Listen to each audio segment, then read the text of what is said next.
I'm excited. It's always a little apprehensive when you turn your baby over to foster parents, but I'm involved in this. It's great to have Ryan, who's a great writer and someone who really knew my world. He's going to do his best to remain faithful to it. I knew Miguel Sapochnik was an amazing director. He'd won an Emmy, he'd done some of our best episodes. There's always a little suspense to how good is it going to be. But I think I'm in good hands with Ryan and Miguel. The idea of going back. Everything just feels like it's times 10. It's like we grew the town. Ryan said to me one time, it's much more Games of Thronesy. What am I allowed to say? I've never eaten so much manchego. It gets messy. It's good to be back in the saddle. And action!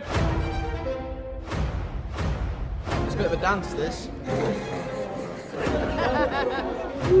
What the hell? Well, Oh, this is the best cast that I've worked with. We're all such a unit. I love them so much. Is this BTS? yes. Hi. Welcome. Hey everyone, Marco here. Today we're bringing our backstage pass and showing you behind-the-scenes footage from House of the Dragon Season 2. This video will cover episodes 1 and 2, and even though these videos focus more on production and less on story, obviously there are tons of spoilers to the storyline, so watch the show before you watch this. HBO Max has once again crafted the most intricate and gorgeous world inspired from the twisted, complicated mind of George Martin. Everything about these sets and locations, costumes, lighting, prosthetics, and all the production values, not to mention the dragons, is both meticulous and flawless. After Season 1 became such a huge hit, HBO dialed up production values for Season 2. We've just taken it to a 10 in every department. House of the Dragon is technically the gold standard in television. Many of the techniques, both practical and digital, are cutting-edge, state-of-the-art filmmaking. It's a masterclass for anyone interested in storytelling on a grand scale. You have to tip your hat to everyone involved because nothing else even comes close. Visual effects moves quite quickly. There was the backlot set, which is up on top of the wall. It's so you go out on the kind of outlook pieces, and then that becomes our world. It's a pretty contained northern view, which, you know, we all love and fear. What does it keep out? Death. To get it right was we thought we'd try and give it what it deserved in giving it an icy feel. Fake snow and stuff can really make you get in the mood for it. There was a couple of times where me and Tom, who plays Craig, and we're trying to do our lines, and you know, you just get a couple of snow up the nose because it's just snow everywhere. I wanted my snow to be a little bit whiter, but you have to stipulate, like, I want icicles, I want a bit there and a bit there, and you go down and tweak it during the day. What we have on the van, there is a Crendel that's an agitator. So we put the product in there, it agitates, it kind of breaks it up and stuff for us. Good. We've got a 300-litre drums tanks there as well that we use, so we'll probably use 1 or 2 of them, depending on how big the dress is.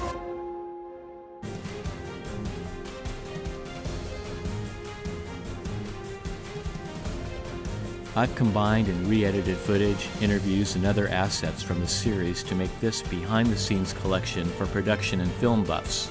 Many thanks to HBO and the cast and crew of House of the Dragon. If you enjoyed this look behind the fantasy to see how all the magic is accomplished, please like, subscribe, and comment below. I'd appreciate your support.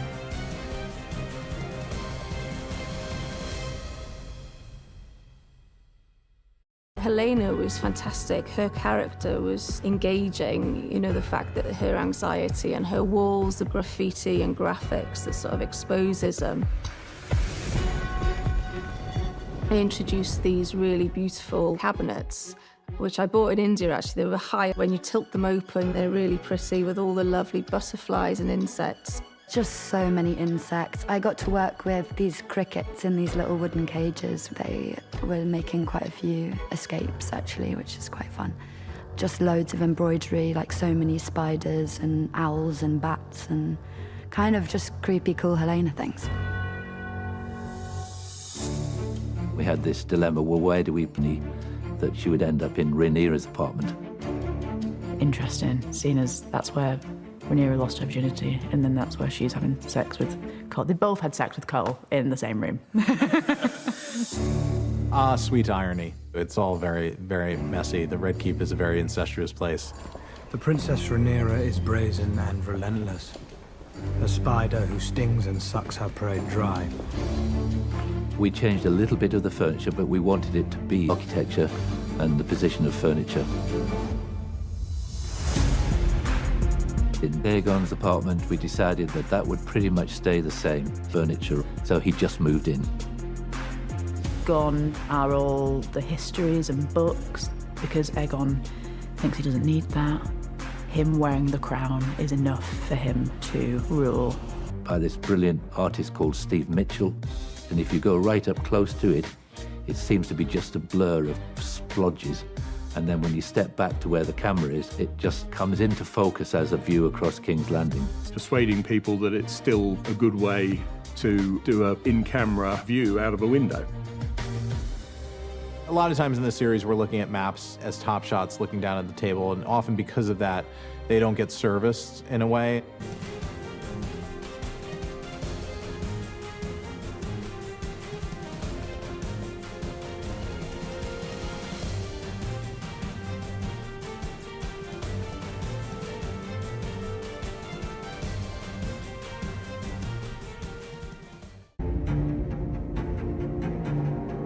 The Red Keep had a 400% extension.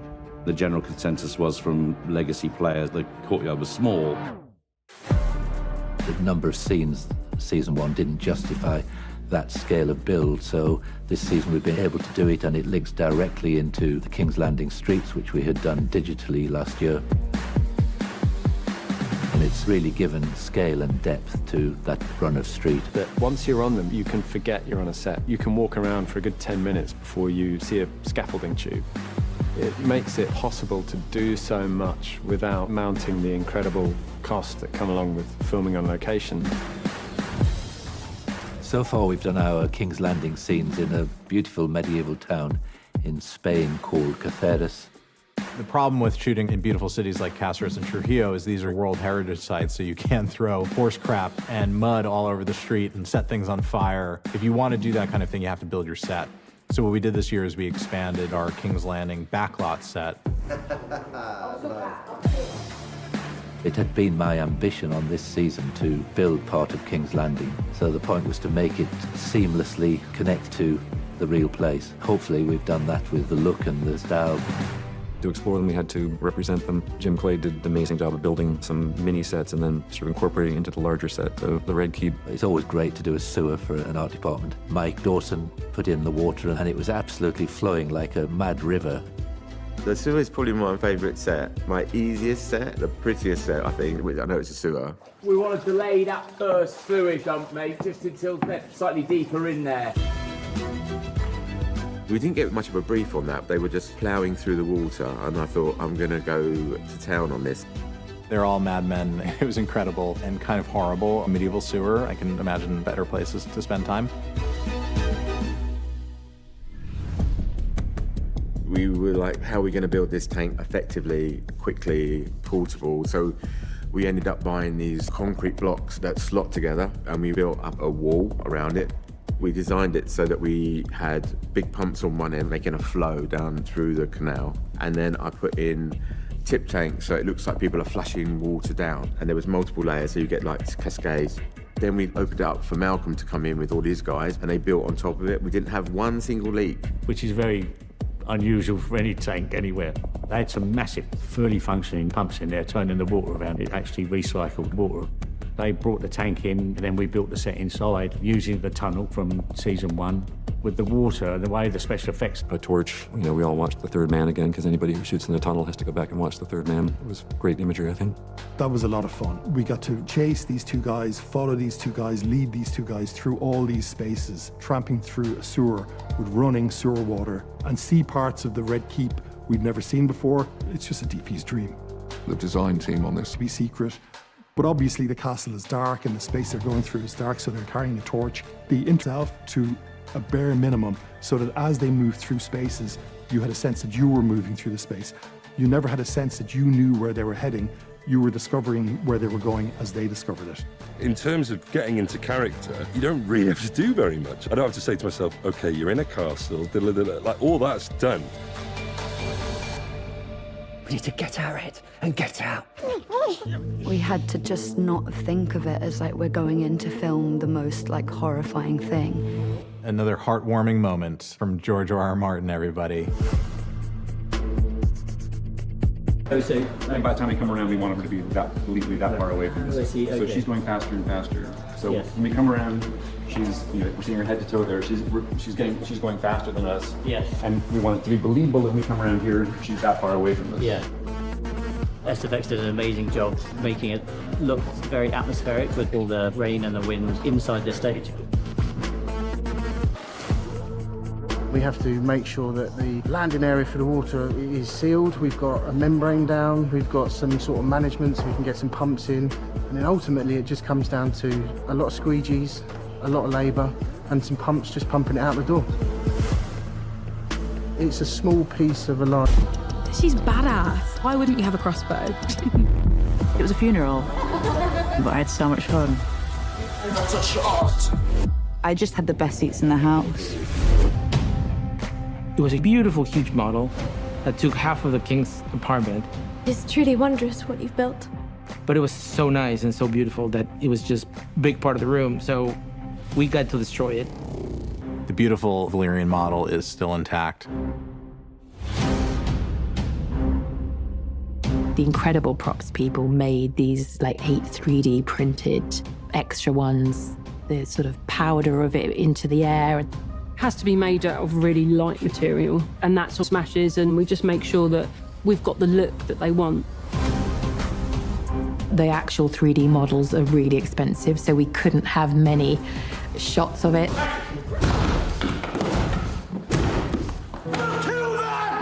I had extreme pangs of guilt doing that because I was aware how much work goes into a piece like that. But I guess they made those pieces with the knowledge that they were going to be smashed to bits. I think that is exactly what was needed for us to see where Aegon's energy was going, you know? He didn't have anywhere to put it, and he had people around him telling him to make decisions all the time. No, it fucking won't. I need to smash the crap out of this, you know? Sorry for swearing.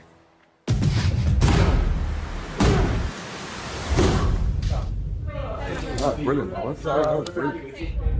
So it had to be scopy, but it had to be very intimate. Welcome to Gafferex.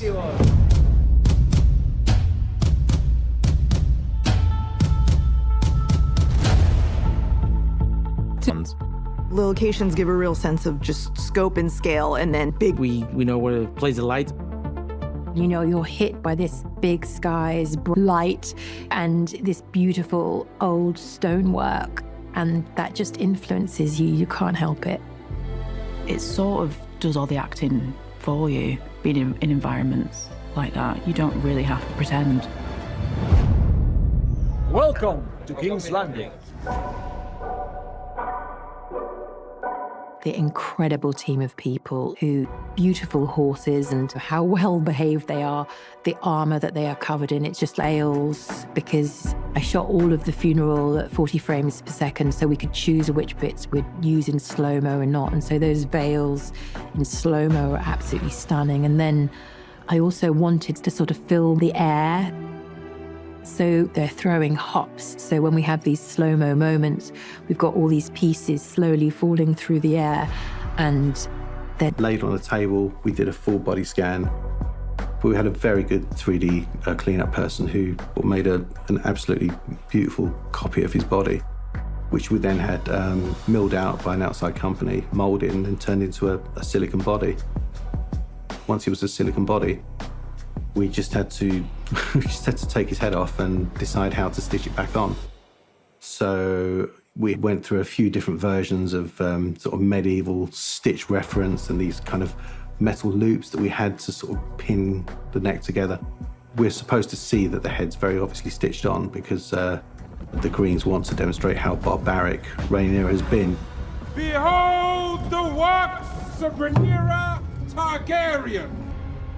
filming with Fia and seeing just, her grief come to life, it was really hard. It was really beautiful and really moving.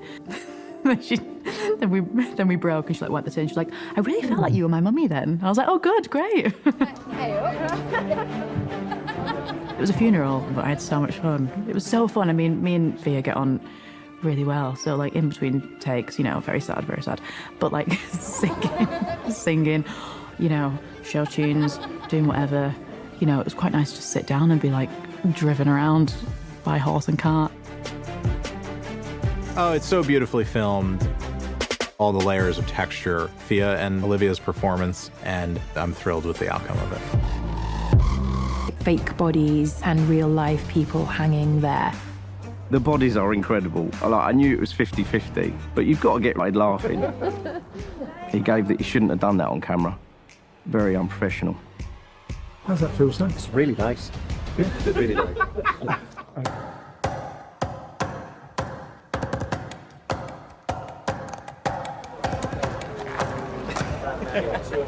Rowley could look like they're hanging. Here we made a metal frame that goes over the shoulders. From these shoulders, we have cables that go down past the hips, and we had stirrups that went underneath the feet. So basically in your harness, it just means you can hang there almost indefinitely. Now we can push down on these legs, and you're lifting here. So the energy goes from here all the way down the straps, down to the stirrups at the bottom. Higher within rope, and it looks like the rope's just hanging on the davits, but we put pulleys inside to a system so we can literally lift people up and down really quickly, really easily. I think the first thing we did was looking for people that we could live cast. So we would have people in our scanning tent. We'd have to physically have a noose around their neck and pull it up so we'd get all the creasing and wrinkling, which most people were up for. I think nobody complained. Jamie was one of our rat catchers, so you can see where the rope went around there. And Jamie just gave us a nice dead expression. Yeah, me.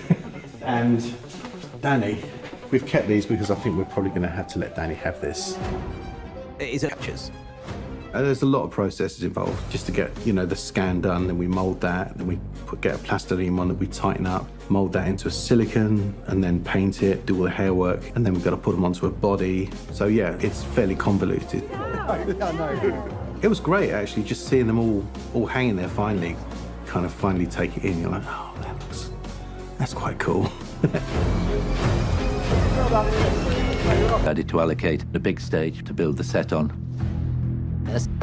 We wanted it to be one complete set with these different rooms all interconnected. It extended from the hall of the painted table into, again, a composite world, which is the corridors, Rhaenyra's bed chambers, the library set.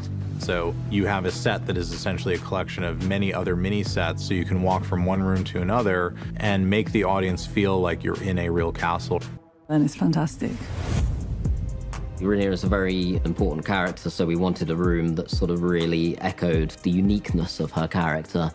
Jim really liked these sort of more cathedral-like sort of tall windows, and it's got an interesting sort of asymmetrical shape that just gives it this interesting kind of quirk.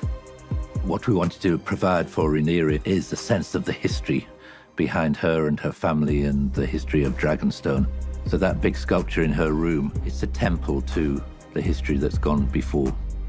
It's like the engravings in Egyptian architecture.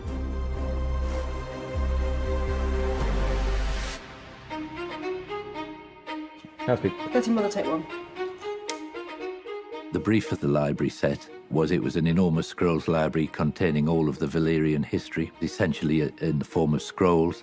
We were just trying to figure out a way to do that shelving, so we came up with the diamond idea, and that continued as a theme through that room.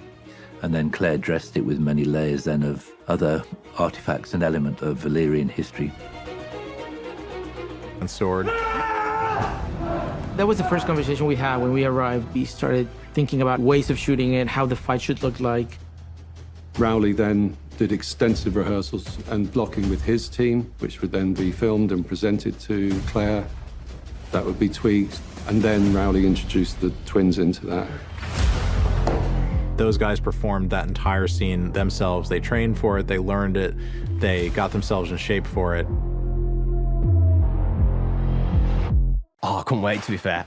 Me and Elle have got martial art backgrounds and we're quite active, physical lads, so the activeness of it and throwing ourselves into it was never a worry, really. It was just making sure that we'd learnt the dance to really throw ourselves at it with the energy that it needed.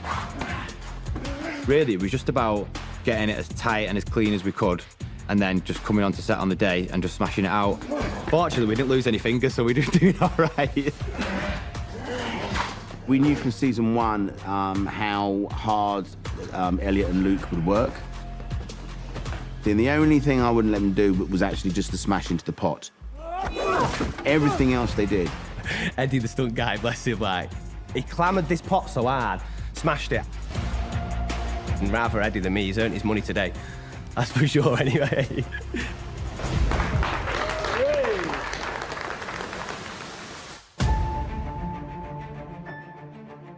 Marco? We all agreed you really get confused. So even with the choreography, if you watch it really carefully, you'll see that they each get wounded the same. It's just so that if anyone was to go through it at any one moment and go, right, well, I know he's Eric because his leg was cut here or his arm was cut here, it won't work because during the fight, they both end up with the same injuries. Although we don't telegraph that's what we're doing. Which is Eric? That was... It's about the 5th time at least. It's been mixed up today on set. Keeping everybody on the toes. It's debatable, but I think Elliot would probably say him because I hit him a couple of times with the swords. I think I did catch him once, so I've got to say that he's probably better. If I could tell them apart when they're in their armour, I might have half a chance of telling you. But the actual truth of the matter is they're pretty evenly matched. Luke and Elliot are amazing. They are so amazing. That's what I spent the 2 days saying to anyone who'd listen. Not only have they done a beautiful job of Rowley's choreography, but the emotion that they filled it with was such a privilege to watch. We were born together. You partied us! I still love you, brother.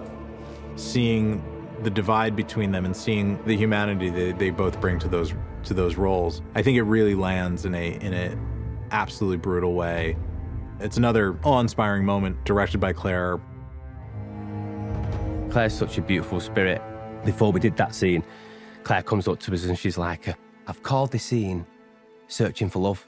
And I just thought that was such a sweet thing because that kind of emotional, personal side of it was so important. So outside of the fight, we were going to capture the right emotion that needed to be captured. These guys, with the whole scene, I was looking to find moments of connection between these two guys. So, you know, whilst they're striking each other and their eyes meet, like, what are the questions? What are they saying to each other? And why is it so hard? It's because they love each other so deeply. So for me, this was a story about brotherly love like no other.